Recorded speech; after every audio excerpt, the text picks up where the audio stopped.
दोस्तों आज का जो वीडियो होने वाला है आपके एग्ज़ाम के लिए और आपके लिए बहुत ही खास होने वाला है, क्योंकि आज की इस वीडियो में आपको उन क्वेश्चन के बारे में बताऊंगा जो आपसे एग्ज़ाम में बार बार पूछे जाते हैं और इस बार के एग्ज़ाम में भी पूछे जाएंगे। तो अभी बिना किसी देरी के शुरू करते हैं और संस्कृत के अंदर एग्जाम में जो भी क्वेश्चन आने वाले हैं उन आने वाले क्वेश्चन के बारे में जानते हैं। तो यहाँ पर सबसे पहले हम लोग लघु उत्तरीय प्रश्नों के बारे में जानेंगे। तो लघु उत्तरीय प्रश्नों में पहले प्रश्न की बात की जाए तो यहाँ पर आपका पहला प्रश्न दिया हुआ है, सुश्रुत संहिता का संक्षिप्त विवेचन कीजिए। पहला प्रश्न कह रहा है जो सुश्रुत संहिता है, यहाँ पे आपको सुश्रुत संहिता का संक्षिप्त विवेचन करना है। अब अगली क्वेश्चन की बात की जाए तो यहाँ पे आपका दूसरा क्वेश्चन दिया हुआ है, चरक संहिता पर संक्षिप्त टिप्पणी लिखिए। दूसरे क्वेश्चन कह रहा है जो चरक संहिता है, यहाँ पे आपको चरक संहिता पर संक्षिप्त में टिप्पणी लिखना है। अब अगले क्वेश्चन की बात की जाए तो यहाँ पे आपका तीसरा क्वेश्चन दिया हुआ है, वैदिक दर्शन पर संक्षिप्त प्रकाश डालिए। तीसरा क्वेश्चन कह रहा है जो वैदिक दर्शन है, यहाँ पे आपको वैदिक दर्शन पर संक्षिप्त में प्रकाश डालना है। अब अगले क्वेश्चन की बात की जाए तो यहाँ पे आपका चौथा क्वेश्चन दिया हुआ है, रामायण का महत्व लिखिए। चौथा क्वेश्चन कह रहा है जो रामायण है उसका क्या महत्व है, यहाँ पे आपको रामायण का महत्व बताना है। अब अगले क्वेश्चन की बात की जाए तो यहाँ पे आपका पांचवा क्वेश्चन दिया हुआ है, महाकवि कालिदास के काव्यों का परिचय दीजिए। पांचवा क्वेश्चन कह रहा है जो महाकवि कालिदास है, यहाँ पे आपको महाकवि कालिदास के काव्यों का परिचय देना है। अब अगले क्वेश्चन की बात की जाए तो यहाँ पे आपका छठा क्वेश्चन दिया हुआ है, कालिदास की शैली की 3 विशेषताएं लिखिए। छठा क्वेश्चन कह रहा है जो कालिदास है, यहाँ पे आपको कालिदास की शैली की 3 विशेषता बताना है। अब अगले क्वेश्चन की बात की जाए तो यहाँ पे आपका सातवां क्वेश्चन दिया हुआ है, दुर्योधन की शासन पद्धति बताइए। सातवां क्वेश्चन कह रहा है जो दुर्योधन है, यहाँ पे आपको दुर्योधन की शासन पद्धति बताना है।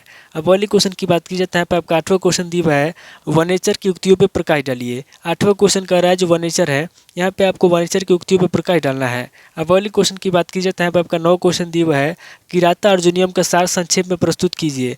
9 क्वेश्चन कह रहा है जो किराता अर्जुनियम है, यहाँ पे आपको किराता अर्जुनियम का सार संक्षेप में प्रस्तुत करना है। अब अगले क्वेश्चन की बात की जाए तो यहाँ पे आपका 10वां क्वेश्चन दिया हुआ है, भारवी के भाषा सौष्ठव पर टिप्पणी लिखिए। 10वां क्वेश्चन कह रहा है जो भारवी है, यहाँ पे आपको भारवी के भाषा सौष्ठव पर टिप्पणी लिखना है। अब अगले क्वेश्चन की बात की जाए तो यहाँ पे आपका 11वां क्वेश्चन दिया हुआ है, विष्णु के 10 अवतार कौन कौन है, क्या भर्तृहरि बुद्ध को भी एक अवतार मानते हैं। 16वां क्वेश्चन कह रहा है जो विष्णु है, कह रहा है कि विष्णु के 10 अवतार कौन कौन है। यहाँ पे आपको सबसे पहले विष्णु के 10 अवतारों के बारे में बताना है। उसके बाद आगे आपको ये बताना है कि जो भर्तृहरि है, यहाँ पे आपको बताना है कि क्या भर्तृहरि बुद्ध को भी एक अवतार मानते हैं कि नहीं मानते हैं। अब अगले क्वेश्चन की बात की जाए तो यहाँ पे आपका 17वां क्वेश्चन दिया हुआ है, राजनीति के अनुरूपता का नीति सत्यम के आधार पर वर्णन कीजिए। 17वां क्वेश्चन कह रहा है जो राजनीति है, यहाँ पे आपको राजनीति के अनुरूपता का नीति सत्यम के आधार पर वर्णन करना है। तो टोटल आपके 17 क्वेश्चन हो गए जो आपसे लघु उत्तरीय प्रश्न में पूछे जाएंगे। अब आगे हम लोग दीर्घ उत्तरीय प्रश्नों के बारे में जानेंगे। तो यहाँ पे दीर्घ उत्तरीय प्रश्नों में पहले प्रश्न की बात की जाए तो यहाँ पे आपका पहला प्रश्न दिया हुआ है, नीति शतक के आधार पर सत्संगति के महत्व को बताइए। पहला क्वेश्चन कर रहा है जो नीति शतक है, यहाँ पे आपको नीति शतक के आधार पर सत्संगति के महत्व को बताना है। अब अगले क्वेश्चन की बात की जाए तो यहाँ पे आपका दूसरा क्वेश्चन दिया हुआ है, नीति शतकम के आधार पर विद्या के महत्व की विवेचना कीजिए। दूसरा क्वेश्चन कर रहा है जो नीति शतकम है, यहाँ पे आपको नीति शतकम के आधार पर विद्या के महत्व के बारे में बताना है। अब अगले क्वेश्चन की बात की जाए तो यहाँ पे आपका तीसरा क्वेश्चन दिया हुआ है, संक्षेप में नीति शतक का मूल्यांकन कीजिए। तीसरा क्वेश्चन कर रहा है जो नीति शतक है, यहाँ पे आपको संक्षेप में नीति शतक का मूल्यांकन करना है।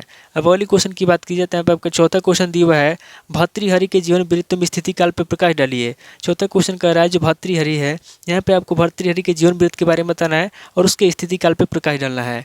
अब अगले क्वेश्चन की बात की जाए तो यहाँ पे आपका 5वां क्वेश्चन दिया हुआ है, कुमार संभव के काव्य सौंदर्य की सविस्तार विवेचना कीजिए।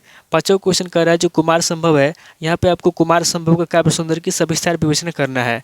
अब अगले क्वेश्चन की बात की जाए तो यहाँ पे आपका 6वां क्वेश्चन दिया हुआ है, कालिदास के प्रकृति चित्रण की विवेचना कीजिए। 6वां क्वेश्चन कह रहा है जो कालिदास है, यहाँ पे आपको कालिदास के प्रकृति चित्रण के बारे में बताना है। अब अगले क्वेश्चन की बात की जाए तो यहाँ पे आपका 7वां क्वेश्चन दिया हुआ है, महाकवि कालिदास की काव्य कला का परिचय दीजिए। 7वां क्वेश्चन कह रहा है जो महाकवि कालिदास है, यहाँ पे आपको महाकवि कालिदास की काव्य कला का परिचय देना है।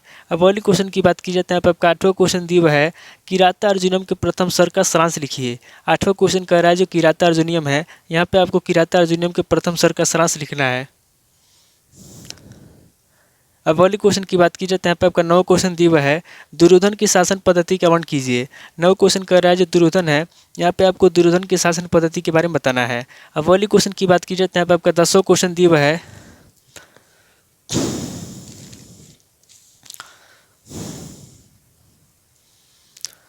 द्रौपदी की चरित्रगत विशेषताओं का वर्णन कीजिए। 10वां क्वेश्चन कह रहा है जो द्रौपदी है, यहाँ पे आपको द्रौपदी की चरित्रगत विशेषता बताना है।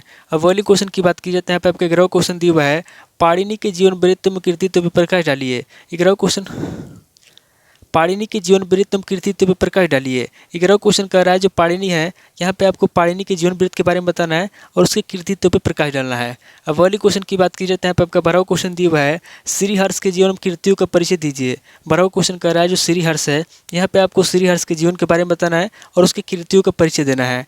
अब पहले क्वेश्चन की बात की जाए तो यहाँ पे आपका 13वां क्वेश्चन दिया हुआ है माघ के जीवन और कृतित्व पर प्रकाश डालिए। 13वां क्वेश्चन कह रहा है जो माघ है यहाँ पे आपको माघ के जीवन के बारे में बताना है और उसके कृतित्व पर प्रकाश डालना है। अब पहले क्वेश्चन की बात की जाए तो यहाँ पे आपका 14वां क्वेश्चन दिया हुआ है कालिदास का जीवन परिचय देते हुए उनकी कृतियों का उल्लेख कीजिए। 14वां क्वेश्चन कह रहा है जो कालिदास है यहाँ पे आपको कालिदास का जीवन परिचय देना है और कालिदास का जीवन परिचय देते हुए उनकी कृतियों के बारे में बताना है और उनकी कृतियों का उल्लेख करना है। अब पहले क्वेश्चन की बात की जाए तो यहाँ पे आपका 15वां क्वेश्चन दिया हुआ है आयुर्वेद से आप क्या समझते हैं, आयुर्वेद के उद्गम विकास पर प्रकाश डालिए। 15वां क्वेश्चन कह रहा है कि आयुर्वेद से आप क्या समझते हैं, यहाँ पे आपको सबसे पहले आयुर्वेद के बारे में बताना है, उसके बाद आगे आपको आयुर्वेद के उद्भव के बारे में बताना है और आयुर्वेद के विकास पर प्रकाश डालना है। अब पहले क्वेश्चन की बात की जाती है यहाँ पे आपका 16वां क्वेश्चन दिया हुआ है ज्योतिष शास्त्र किसे कहते हैं, ज्योतिष शास्त्र के उद्गम विकास पर प्रकाश डालिए। 16वां क्वेश्चन कह रहा है कि ज्योतिष शास्त्र किसे कहते हैं, यहाँ पे आपको सबसे पहले ज्योतिष शास्त्र के बारे में बताना है, उसके बाद आगे आपको ज्योतिष शास्त्र के उद्भव के बारे में बताना है और उसके विकास पर प्रकाश डालना है। तो टोटल आपके 16 क्वेश्चन हो गए जब से दीर्घ उत्तरीय प्रश्न में पूछे जाएंगे। तो इस वीडियो के अंदर मैंने आपको लघु उत्तरीय प्रश्न और दीर्घ उत्तरीय प्रश्न दोनों तरह के प्रश्नों के बारे में बता दिया। सो आप इन दोनों तरह के प्रश्नों को नोट कर लीजिए और किसी किताब से सीरीज से मिलाकर के याद कर लीजिए। तो दोस्तों आज इस वीडियो को मैं पे स्किप करता हूँ, मिलता है आपसे नेक्स्ट वीडियो में। अगर आपको वीडियो अच्छा लगा तो वीडियो को लाइक कीजिए, शेयर कीजिए और कमेंट करके बताइए कि आपको नेक्स्ट वीडियो किस टॉपिक के ऊपर चाहिए। थैंक यू दोस्तों।